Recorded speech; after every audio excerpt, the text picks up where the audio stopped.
Welcome students, हम बात करेंगे प्रॉब्लम की जो कि रिलेटेड है द इनवर्स टेंजेंट फंक्शन की। मतलब इस क्वेश्चन से हम समझते हैं, इस कंसेप्ट को मैं ऑलरेडी समझा चुका हूं, लेकिन एक दफ़ा हम दोबारा देखेंगे। देखिए जी, क्वेश्चन ये है कि find the exact values of. अब इसमें टेंजेंट इनवर्स ऑफ 1, इसका हमने आंसर करना है, ठीक है। इसी तरह टेंजेंट इनवर्स ऑफ -√3, इसका आंसर करना है। और इसमें हमने टेंजेंट ऑफ 3π/2 का आंसर करना है।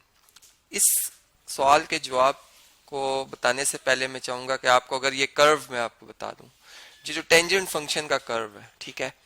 अब इसमें जब हम इसका ग्राफ बनाते हैं जीरो से, मतलब हम यूं कह सकते हैं 3π से या 4π से -2, या हम यूं कह लें कि -4π से 4π, तो बहुत ज्यादा मतलब इस तरह के हमें मतलब पार्ट्स में ये कर्व्स मिलते हैं। मतलब जो हमारा प्रिंसिपल टेंजेंट फंक्शन है, हम उसे कहते हैं जिसका इनवर्स एग्जिस्ट करता है, और वो हमारा जो बनेगा वो सिर्फ ये बनेगा इस इंटरवल में। बाकी को रेस कर रहा हूँ, ठीक है, यहाँ से और यहाँ से भी मैं इसे रेस कर रहा हूँ, ठीक है, ये आप समझ लें, ठीक है जी।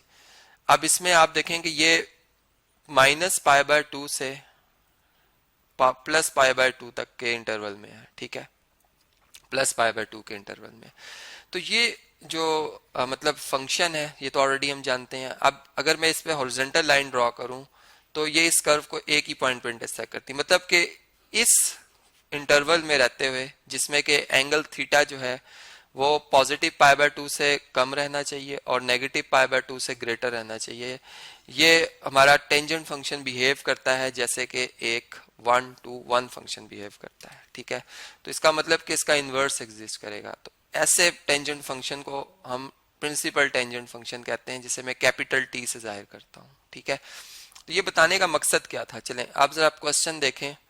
तो इसमें ये देखें, यहाँ पर कैपिटल टी लिखा हुआ है, ठीक है। मतलब मैं इस वक्त जो बात कर रहा हूँ वो किसकी बात कर रहा हूँ जी, प्रिंसिपल टेंजेंट फंक्शन की बात कर रहा हूँ, ठीक है।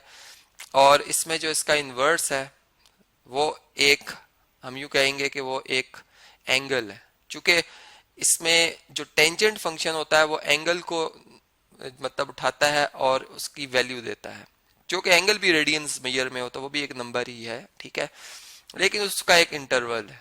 अब यहाँ पर जो ये 1 है, इस पे इसने ऑपरेट होके एंगल जवाब देना है, ठीक है। तो अब देखें, इस सवाल के जवाब के लिए हम ये बात जानते हैं कि टेंजेंट जो मतलब ये y जो होगा, हमारा y जो होगा, पहली जो बात है कि ये कहाँ पे हम तलाश करें, किधर, क्या इसकी कोई लिमिटेशन है, तो वो मैं ऑलरेडी आपको बता चुका हूँ कि y जो आएगा आपका आंसर, वो π/2 से ग्रेटर नहीं आना चाहिए, ना इक्वल आना चाहिए, और ना ही -π/2 से मतलब स्मॉल आना चाहिए या उसके इक्वल, उससे ग्रेटर आना चाहिए। तो इसका मतलब हमारा जवाब इसके इस इंटरवल में है, ठीक है।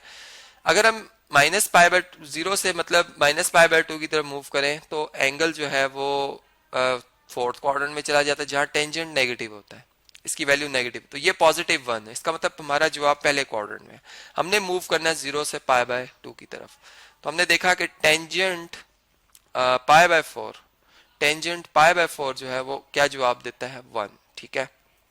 तो इसका मतलब कि अगर मैं ये चूंकि अब 1:1 फंक्शन है, 1:1 फंक्शन है, तो इसका टेंजेंट इनवर्स अगर मैं ऑपरेट कर लूं, ठीक है, दोनों तरफ, यहाँ भी टेंजेंट π/4, ठीक है, और यहाँ भी टेंजेंट इनवर्स ऑफ 1, तो यहाँ से टेंजेंट टेंजेंट इनवर्स को ऑपरेट करके वापस π/4 पे ले आएगा, और यहां से हमारे पास जवाब आ जाएगा टेंजेंट इनवर्स ऑफ 1। तो ये इस तरीके से हमें इस सवाल का जवाब पता चला कि ये क्या आएगा, जवाब π/4 आ जाएगा, ठीक है। इसको हम बॉक्स के अंदर इस तरह से रख देते हैं। चले अब देखें, इसे नेक्स्ट क्वेश्चन देखें। अब आपको काफी बात बता दी कि अब ये नेगेटिव साइन है। नेगेटिव साइन का मतलब है कि हमने मूव करना है 0 से -π/2 की तरफ, ठीक है। अब हम ये बात जानते हैं कि टेंजेंट जो है वो एक ऑड फंक्शन है, ठीक है। मतलब टेंजेंट ऑफ नेगेटिव थीटा जो है वो नेगेटिव ऑफ टेंजेंट थीटा के इक्वल होती है, ठीक है जी।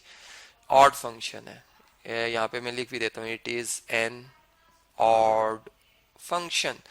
अब देखें, मैं ये बात जानता हूँ और आप भी जानते हैं कि ये जो टेंजेंट 30 डिग्री है, बल्कि 60 डिग्री है, ठीक है, टेंजेंट 60 डिग्री है, या इसे हम रेडियंस में देखें तो π/3 ये किसके इक्वल होता है, ये अंडर रूट 3 के इक्वल होता है, ठीक है, स्क्वायर रूट ऑफ 3 के इक्वल होता है।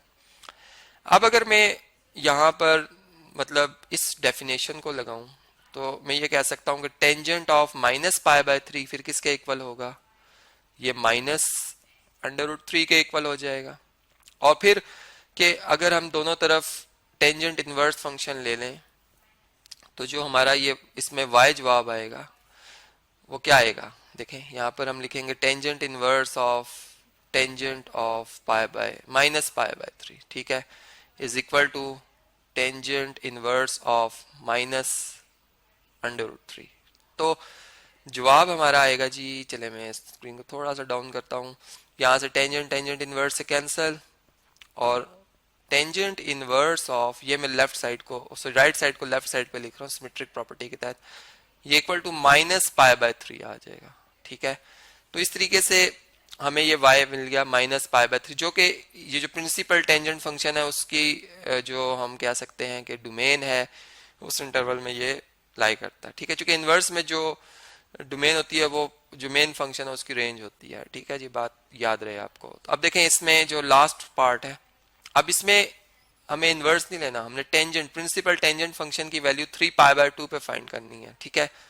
और हम ये जानते हैं कि यहाँ पर इसकी जो वैल्यू है वो एग्जिस्ट नहीं करेगी, ठीक है, डज नॉट एग्जिस्ट। अब क्यों नहीं एग्जिस्ट करेगी, इसका जवाब आप जानते हैं कि बिकॉज जो इसमें हमारे पास ये जो एंगल है, एंगल जो थीटा हमने पुट किया हुआ है, ये 3 पाई बाय जो 2 है ये बिलोंग नहीं कर रहा इस इंटरवल में जिसमें कि प्रिंसिपल टेंजेंट फंक्शन जो है वो डिफाइन होता है, ठीक है, मतलब माइनस पाई बाय 2 से पाई बाय 2 के ओपन इंटरवल में ये बिलोंग नहीं कर रहा, इसलिए हम कहेंगे कि इसकी वैल्यू डज नॉट एग्जिस्ट होगी, डज नॉट एग्जिस्ट कर रही, मतलब एग्जिस्ट नहीं कर रही, ठीक है।